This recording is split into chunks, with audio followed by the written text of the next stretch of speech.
Dr. Jeffrey Lang. For those whom Islam has embraced, the greatest witness to God's unremitting, pursuing, sustaining, and guiding love is the Quran. Like a vast, magnificent ocean, it lures you deeper and deeper into its dazzling waves until you are swept into it. But instead of drowning in a sea of darkness as described above, you find yourself immersed in an ocean of divine light and mercy. Assalamu alaikum, peace be unto you. Welcome to the Dean Show. I'm your host Eddie. Special guest today is Dr. Lang, professor of mathematics, former atheist, author of 2 best-selling works, Struggling to Surrender and Even Angels Ask, and more. A Journey to Islam in America. Enjoy the show. Subhanallah, walhamdulillah. Thank you. Yes. How are you, sir? Good. All right. So, Dr. Jeffrey Lang, can you tell us a little bit about yourself, what you do, and profession? Well, I'm a professor of mathematics. Mathematics. Professor of mathematics at the University of Kansas. Doctor of Math. Yes. Yes. In Lawrence, Kansas. Okay, good. How long have you been doing this? Well, I've been a professor since I was 28, so that would be, 27.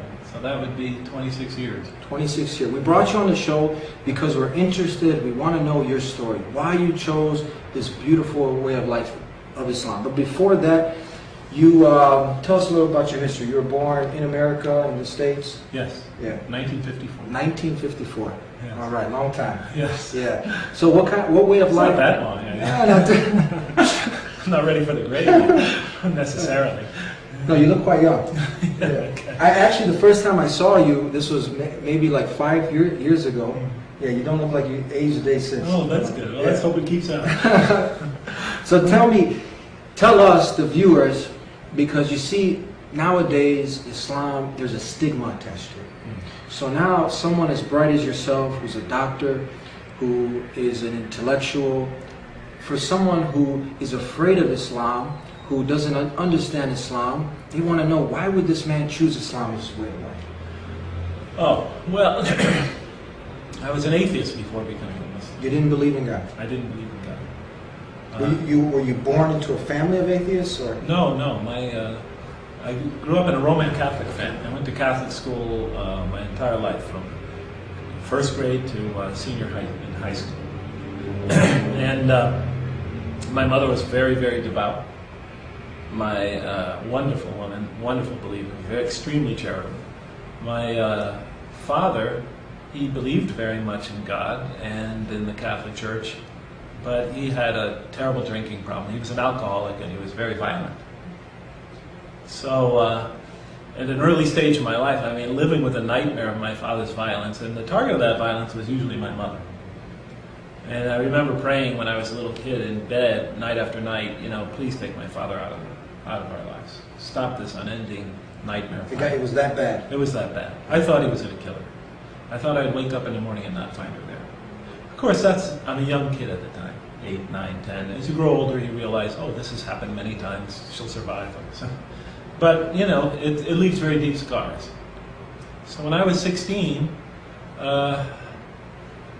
it created in me doubts about the existence of God. Why would God, this loving God, expose my mother to lifelong torment and torture?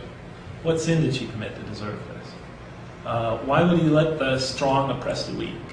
Why would he create us to experience such violence and suffering in this way? There's nothing wrong with wanting to know the answers to these questions. It's natural. Of course not. It is natural, especially when you're living with them daily. So doubts about the existence of God crept in early in my life. And they only got accentuated as I grew older, and we experienced the Vietnam War, experienced the race riots in cities like mine of the 60s, the assassinations of political leaders was rampant, or at least it seemed that way at that time.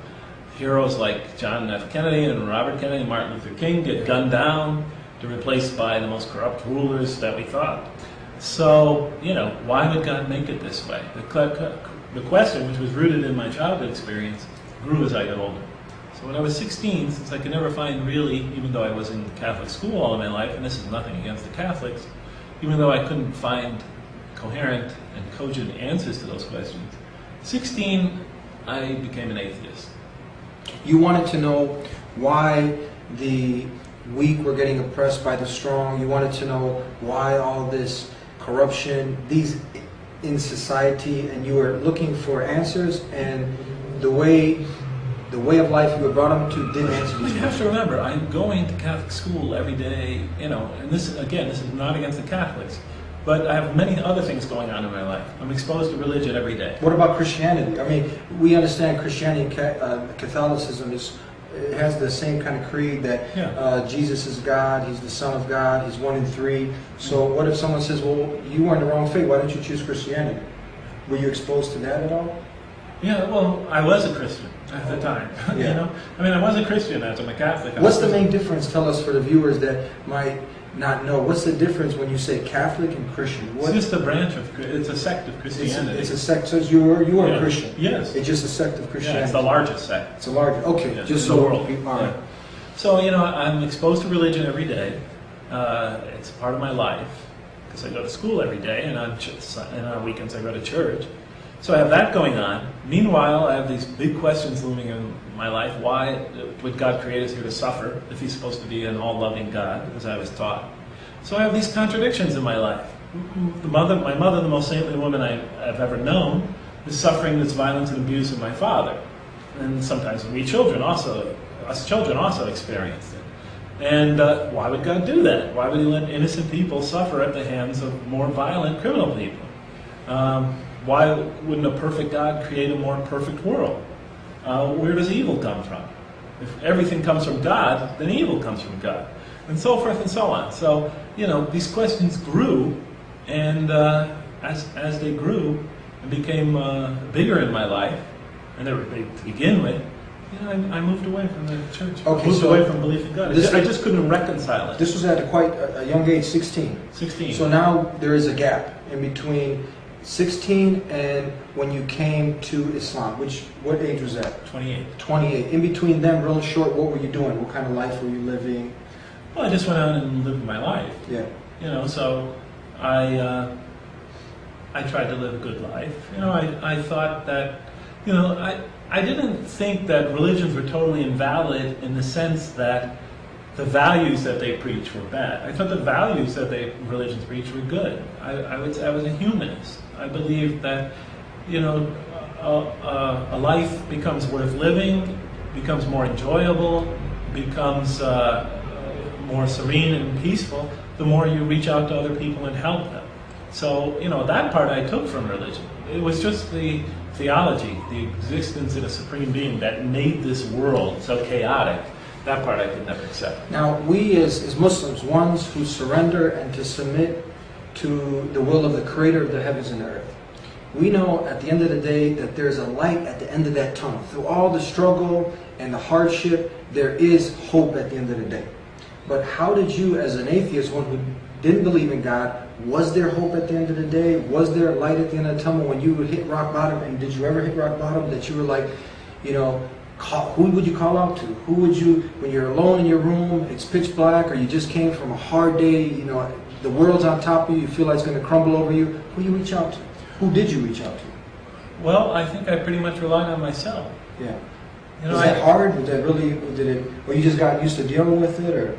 Well, yeah, I got used to, and I never really had to get used to dealing with it. You know, surprisingly, my life went pretty smooth after I became an atheist. Yeah. Yeah, I went away to college, got away from the family. I see. You know, was married, you know, when I was around 21. The marriage didn't last, but it was a peaceful marriage. Yeah. It lasted a couple of years. I was very successful in school. Went to graduate school. Yeah. Did well there. So nothing really went badly, and you know, but I assumed that if something did go badly, that was just the accident, one of the accidents of life. So where the shift now? If everything was going smooth, you're going to school, then how the shift? Why the shift? Oh, From being an atheist to now discovering this way of life, Islam. yeah. How did this turning point happen? Well, when I was, you know, when I finished graduate school at Purdue University, not too far from here, I went to my first teaching job, which was at the University of San Francisco. And there I met some Muslims, a nice family. They sort of adopted me and vice versa. Yeah. And And I used to discuss these issues and these questions with them. And they had a very difficult time answering them. Yeah.